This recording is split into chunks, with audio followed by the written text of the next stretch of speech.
ఆయన నీ త్రోవలను సరళము చేయును.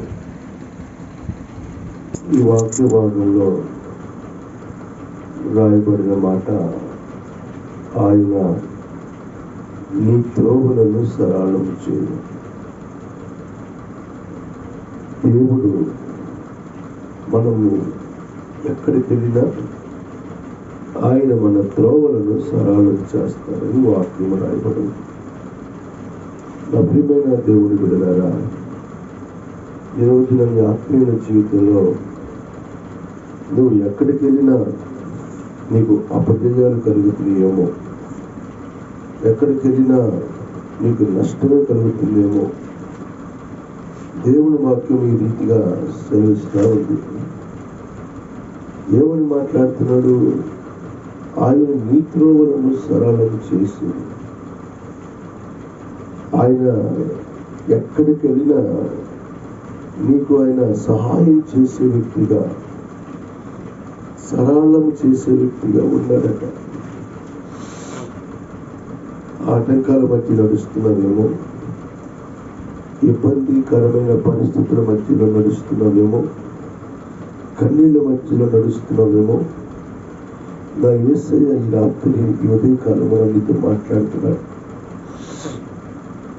నీ త్రోవలను ఆయన సరళము చేసి నీకు క్షేమాభివృద్ధిని కలగ చేస్తానని మాట్లాడుతున్నాడు. అయితే ఎప్పుడు దేవుడు మన త్రోవలను సరళం చేస్తాడంటే, అప్పుడు దేవుని దృష్టి అందును మానవుల దృష్టి అందును అని రాయబడదు. దేవుడు నిన్ను చూస్తున్నాడు. దేవుని కనుచూపు నీ మీద ఎప్పుడైతే కలిగితో అప్పుడు దేవుడు నీ త్రోవలను సరళం చేస్తాడు. ఈ ఆత్మీయ జీవితంలో నన్ను మనుషులు ఎవరు పట్టించుకోవట్లేదు, నన్ను ఎవరు చూడట్లేదు, నా కష్టాన్ని చూడట్లేదు,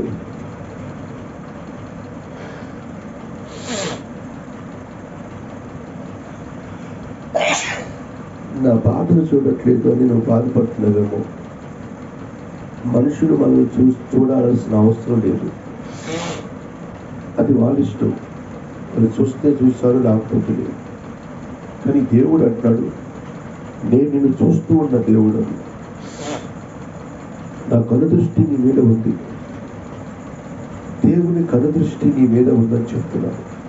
ఇప్పుడు నువ్వు ఎవరు చూడాలని ప్రయత్నిస్తున్నావు అంటే, దేవుడు చూడాలని ప్రయత్నించు. నువ్వు ఎప్పుడైతే దేవుణ్ణి చూడగలుగుతావో నీ ఆత్మీయ జీవితంలో నీవు వెళ్ళే ప్రతి ఒక్క ప్రయాణాల్లో నువ్వు నీకు సరళం చేస్తారట దేవుడు. రెండో మాట కూడా మనం గమనిస్తే, మన త్రోవలను ఎప్పుడు ఆయన సరళం చేస్తాడంటే,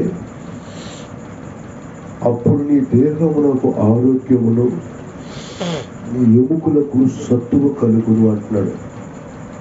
నువ్వు ఎంత అనారోగ్యంగా బాధపడుతున్నావో ఆ అనారోగ్యముల నుంచి దేవుడు నిన్ను విడిపిస్తాడట.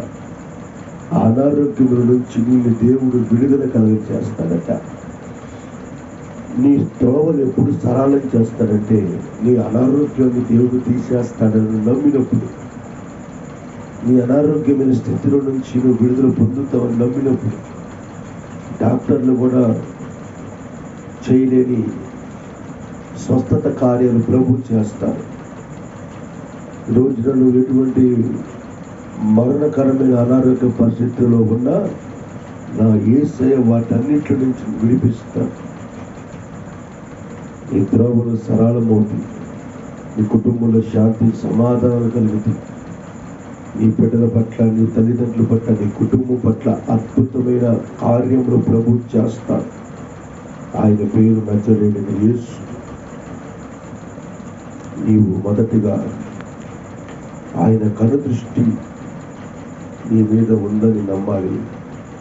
రెండోది, నీకు స్వస్థత కలిగిద్దని నమ్మాలి. అప్పుడు నీ త్రోవలను ఆయన సరళం చేస్తాడు. అటు కృప పరిశుద్ధ ఆత్మ దేవుడు మనకు తోడే ఉండును గాక. ఆమేన్.